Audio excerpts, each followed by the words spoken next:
इस वक्त लद्दाख में क्या हालात हैं, ये बता रही हैं श्वेता सिंह अपनी इस एक्सक्लूसिव ग्राउंड रिपोर्ट में।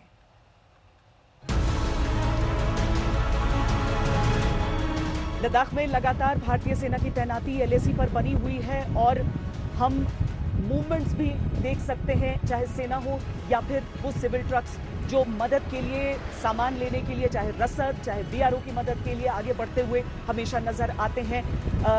चीन जितने सैनिक अपना सामने रखता है, भारत उसका मिरर डिप्लॉयमेंट करता है, उतनी ही संख्या में सैनिकों को रखता है, साजो सामान रखता है, हथियार रखता है। कोशिश यही है कि किसी भी तरह की कहीं पर भी कोई कोताही नहीं और बिल्कुल तेजी से आगे उस हिसाब से बढ़ते जाएं। क्योंकि बातचीत लगातार बेनतीजा निकल रही है, कुछ उसमें से खास निकल कर नहीं आ रहा है, लेकिन इस सब के बीच भारत को चीन पर बिना विश्वास किए हुए, उसकी तरफ से बातें बहुत कही जाएंगी, लेकिन बिना विश्वास करते हुए अपनी सैन्य तैनाती बिल्कुल दुरुस्त रखनी है। एलएसी से लगती हुई तमाम इलाकों पर इस समय भारतीय सेना ने कोई कोर कसर नहीं छोड़ी है और हिंदुस्तान को इस बात पर पूरी तरीके से भरोसा होना चाहिए कि चीन पर किसी भी कीमत पर हम ही भारी पड़ेंगे।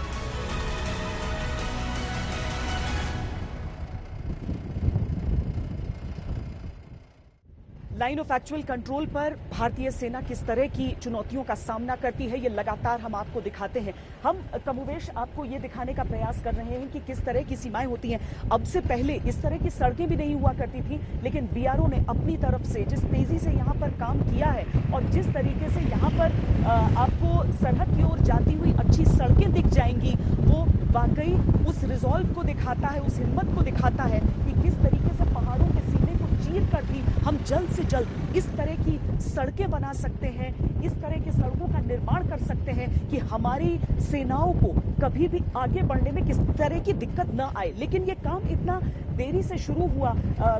आजादी के बाद से या फिर 62 के बाद से भी हम कहें कि वो रफ्तार नहीं आई कि आज भी अगर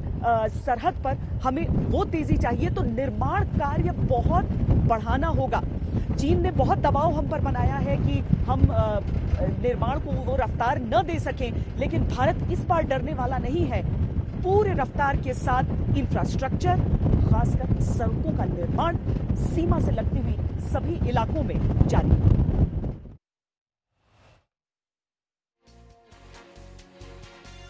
तो श्वेता सिंह की ये ग्राउंड रिपोर्ट आप देख रहे थे सीधे लद्दाख से। क्या परिस्थितियां अभी ग्राउंड जीरो पर हैं, हमने आपको दिखाने की कोशिश की, लेकिन गलवान घाटी का ये हिस्सा जहां पर